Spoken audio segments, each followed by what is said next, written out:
Every time we look at the ballistics charts, we see these big, screaming magnums promising the world.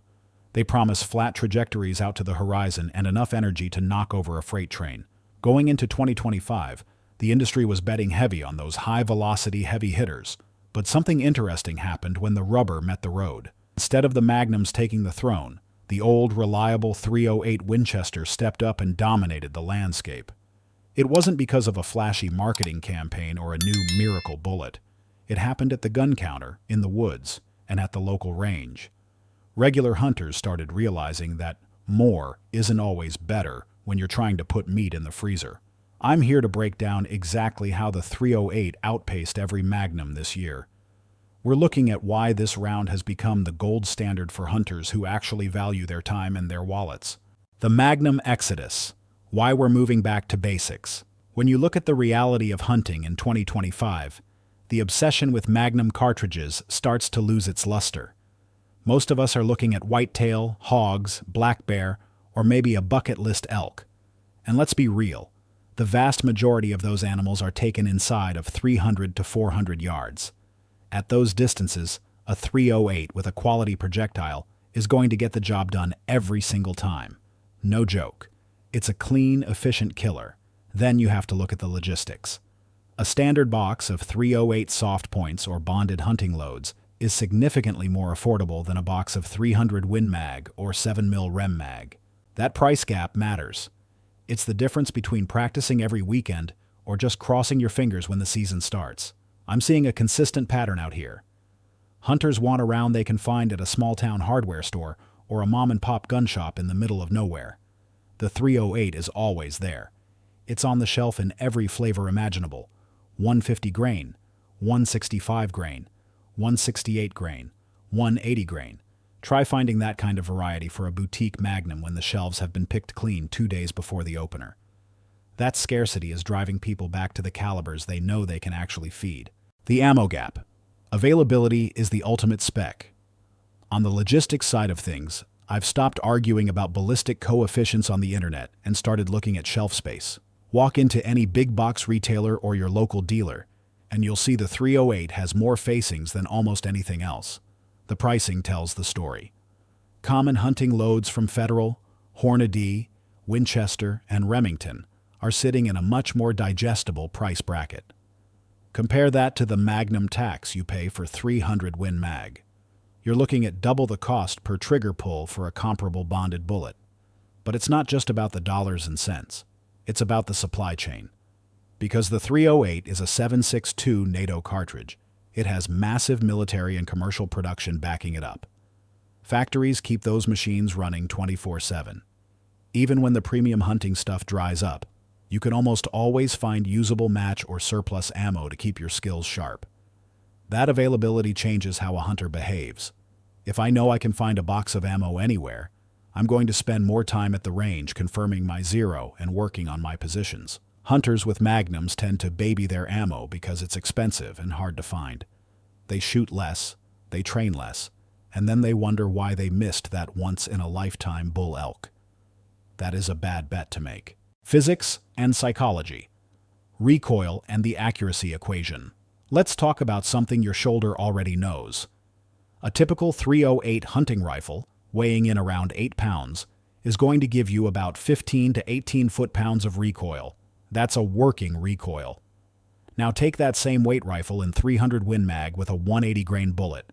You're jumping up to 26 to 30 foot-pounds of kick. Even the 7mm Rem Mag sits in that mid-20s zone. On a spreadsheet, that's just a number. On the bench, it's the difference between a productive range day and a developing flinch. Most shooters do fine for the first 3 shots with a Magnum. After that, the anticipation starts. The shoulder tenses up, the trigger press gets sloppy, and those groups start opening up. With the .308, you stay calm. You can run a full box of 20 rounds and keep your fundamentals tight. I've talked to guides all over the country, and they'll tell you the same thing.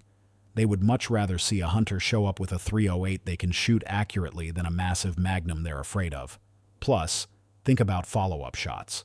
In a real hunting scenario, shooting from a kneeling position or off a set of sticks, that extra Magnum recoil moves the rifle significantly. With a .308, the sight picture settles much faster. You can actually spot your own hits and get back on target if you need a second round. In the real world, hit probability beats muzzle velocity every time. The North American Game King. When you look at the actual list of what people hunt on this continent, the 308 covers almost all of it. Whitetail, mule deer, pronghorn, hogs, and black bear.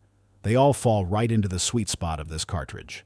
With a 150 to 165 grain bonded bullet, you're pushing roughly 2,600 to 2,800 feet per second at the muzzle. At 200 yards, you still have plenty of energy for a clean, ethical harvest. No joke.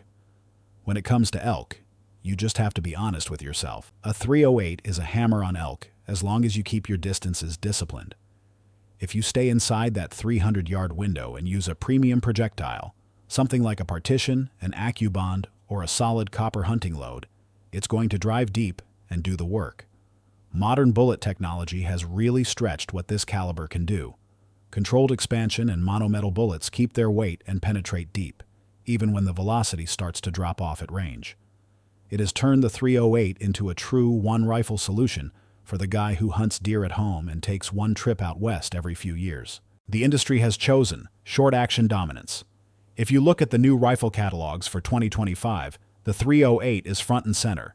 Manufacturers like Savage, Ruger, Tikka, Browning, and Bergara aren't guessing.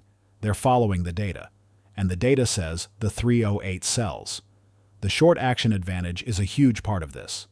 Building a rifle around a 308 allows for shorter, stiffer bolts, lighter overall rifle weight, compact, handy barrel lengths, faster cycling for follow-up shots. This makes for a rifle that's easier to carry through the thickets and quicker to bring to the shoulder. Whether it's a budget-friendly Ruger American or a high-end mountain rifle, the 308 is usually the first caliber they chamber. It's a safe bet for the factory and a smart pick for the consumer. That combination of efficiency and versatility is exactly why you see these rifles everywhere you look. The final verdict. The 308 didn't win 2025 because of some secret ballistic formula. It won because it's the practical choice for hunters with families, jobs, and real-world budgets. It's the round that stays on the shelf when others disappear. It's the round that lets you practice without needing a physical therapy appointment afterward. Performance-wise, it's good enough for almost everything on the map.